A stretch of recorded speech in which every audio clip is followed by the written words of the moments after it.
Well, good morning, everyone, and welcome to the next edition of Let's Talk US Healthcare. And today is February 7th, and we're going to be talking about ways that we might be able to make our loved ones a little bit more comfortable when they need to go in for into the hospital. So this could be for an inpatient stay that's normally greater than 24 hours.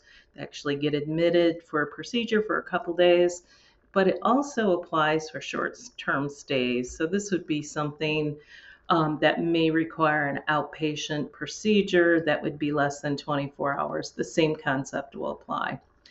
So the first thing you're going to need to make sure and bring will be your health card. So of course your insurance card is something that when they set you up with registration, they're going to need to see the insurance card.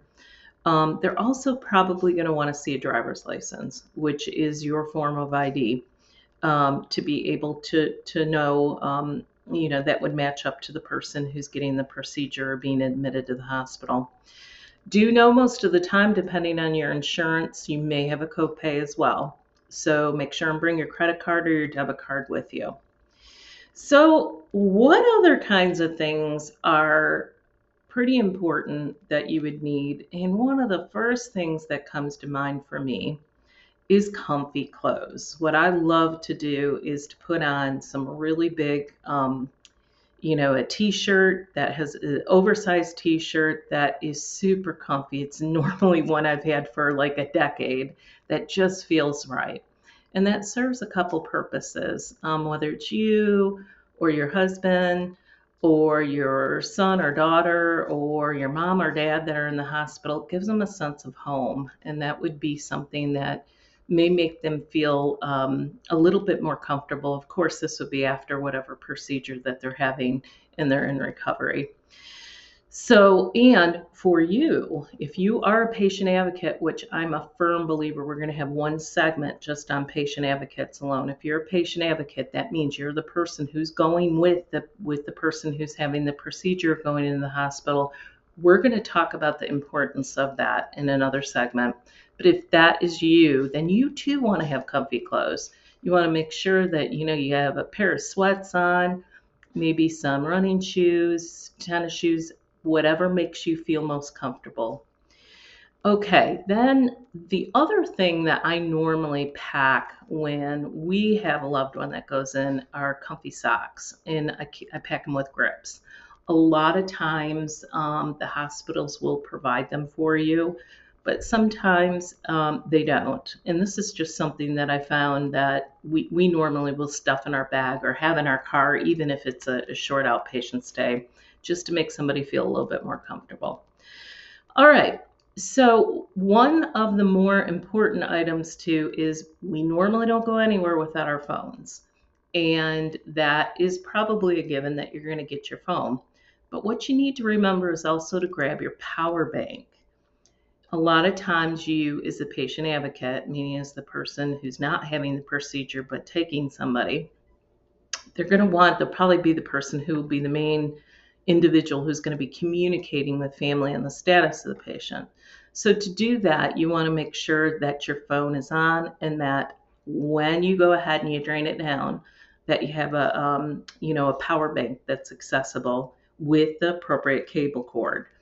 Also remember, if you're doing an inpatient stay, you're probably going to want to have a unit that can plug into the wall as well. And that way, when your power bank drains down, you have a way of being able to charge that back up. Another item to go along with the phone that I always bring are earbuds. And it's a calming effect. Sometimes I love to listen to my music, just get in my own headspace, and it helps to take an uncomfortable situation and make it a little bit more comfortable to listen to my music. So earbuds, power bank, and of course your phone. Okay, let's talk about one more item, and that's going to be food. Don't forget the food. So you want to go ahead and grab yourself a filled water bottle so that you have some water for you. Now, do remember the patient will probably, if they're going in for a procedure, have restrictions on food and water. But for the patient advocate, that's you, that may be going to help somebody. You will want to go ahead, grab a protein bar, grab a granola bar, maybe some hard candy to suck on. Those are always great items to go ahead and throw in your bag. And then just a special note about kids. When a kid is going in for a procedure, this is probably the time to go ahead and allow some electronic devices and give them some screen time. What it does is it's kind of a distraction from anything that's going on, and it allows them to go ahead and just kind of calm their mind before or after a procedure. So if you're going into the hospital and having a procedure done soon and you're watching this video, please know that I'm thinking of you and hoping for a speedy recovery. Please tune in next week on February 14th, Valentine's Day, to be able to talk about how we can reduce our prescription costs. Have a great week.